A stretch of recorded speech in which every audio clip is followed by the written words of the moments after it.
नमस्कार, मैं ओंकार पांडे और स्वागत है आपका न्यूज 18 राजस्थान के डिजिटल प्लेटफॉर्म पे। तमिलनाडु की राजनीति में इस समय एक बहुत बड़ा भूचाल आया हुआ है, क्योंकि बीजेपी के पूर्व प्रदेश अध्यक्ष के अन्नामलाई को लेकर एक चौंकाने वाली खबर सामने आ रही है। राजनीति के गलियारों में और मीडिया रिपोर्ट्स में यह दावा किया जा रहा है कि अन्नामलाई भारतीय जनता पार्टी यानी बीजेपी से पूरी तरह अलग होकर अपनी एक नई राजनीतिक पार्टी बना सकते हैं। सूत्रों के हवाले से खबर है कि उनकी इस नई पार्टी का या संगठन का नाम मक्कल शक्ति अयक्कम यानी जन शक्ति आंदोलन हो सकता है।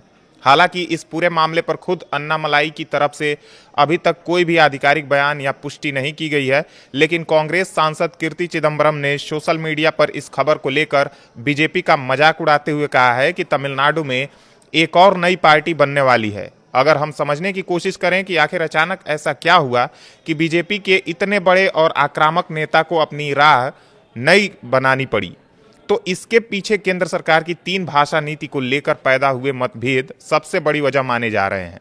आपको याद होगा कि अन्नामलाई तमिलनाडु में केंद्र सरकार की राष्ट्रीय शिक्षा नीति और 3 भाषा फार्मूले के सबसे बड़े और सबसे आक्रामक समर्थकों में से एक रहे हैं। जब भी राज्य की सत्तारूढ़ पार्टी डीएमके और मुख्यमंत्री एमके स्टालिन ने केंद्र सरकार पर हिंदी थोपने का आरोप लगाया, तब तब अन्नामलाई ने आगे आकर बीजेपी का बचाव किया और डीएमके पर जमकर निशाना साधा। लेकिन हाल ही में कक्षा 9वीं के छात्रों के लिए सीबीएसई द्वारा इस 3 भाषा नीति को अचानक लागू करने के फैसले पर अन्नामलाई का रुख पूरी तरह बदल गया। उन्होंने सोशल मीडिया प्लेटफॉर्म एक्स पर इसका खुलकर विरोध किया और केंद्र सरकार से इस नीति को तुरंत वापस लेने की मांग की। उन्होंने साफ कहा कि अचानक इस तरह से नई भाषा थोपने से तमिलनाडु के छात्रों और उनके माता पिता पर बहुत ज़्यादा मानसिक तनाव पड़ रहा है। हालांकि उन्होंने यह भी साफ किया कि उन्हें इस नीति से कोई दिक्कत नहीं है, बल्कि इसे जिस अचानक तरीके से लागू किया जा रहा है वह गलत है। इसके अलावा अन्नामलाई के इस बड़े कदम के पीछे तमिलनाडु बीजेपी के अंदरूनी राजनीतिक समीकरण भी जिम्मेदार हैं। साल 2020 में एक पूर्व आईपीएस अधिकारी के रूप में अपनी नौकरी छोड़कर राजनीति में आए अन्नामलाई को 2021 में तमिलनाडु बीजेपी का अध्यक्ष बनाया गया था। उन्होंने 2021 से 2025 तक बेहद आक्रामक तरीके से पार्टी का नेतृत्व किया। उनकी साफ सुथरी छवि और बेबाक अंदाज ने तमिलनाडु बीजेपी में एक नई जान फूंक दी थी, लेकिन उनकी इसी आक्रामक शैली के कारण कुछ विवाद भी खड़े हुए।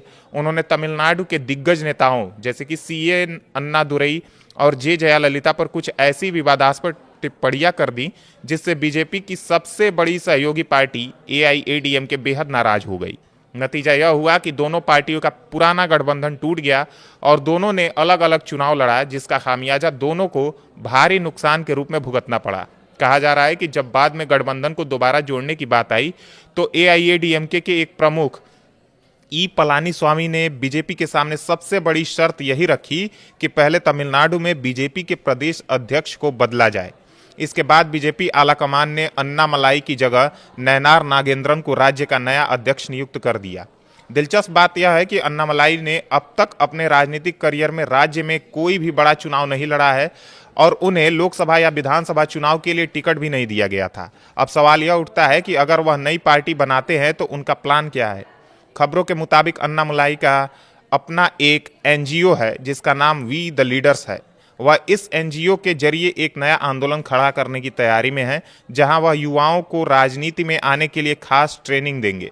उनका मकसद समान विचारधारा वाले युवाओं और वॉलंटियर्स को जोड़कर एक बेहद मजबूत कैडर तैयार करना है जो सीधे जमीन पर काम कर सके। दूसरी तरफ बीजेपी के अंदर से भी इस पर प्रतिक्रियाएं आ रही हैं। बीजेपी के प्रदेश सचिव विनोद पी सेल्वम ने कहा है कि अन्नामलाई प्रधानमंत्री नरेंद्र मोदी के प्रति गहरी श्रद्धा और स्नेह रखते हैं और राजनीति में उनके आने की वजह भी यही थी। उन्होंने इन खबरों को महज अफवाह बताते हुए कहा कि इन दावों का सही जवाब खुद अन्नामलाई ही दे सकते हैं, लेकिन पीएम मोदी के प्रति उनकी निष्ठा पर कोई सवाल नहीं उठाया जा सकता। तमिलनाडु में इस समय वैसे भी थलपति विजय जैसे बड़े चेहरों के कारण राजनीतिक समीकरण तेजी से बदल रहे हैं। ऐसे में अगर अन्नामलाई भी अपना नया दल लेकर मैदान में उतरते हैं तो आने वाले समय में राज्य की राजनीति बेहद दिलचस्प और त्रिकोणीय हो जाएगी।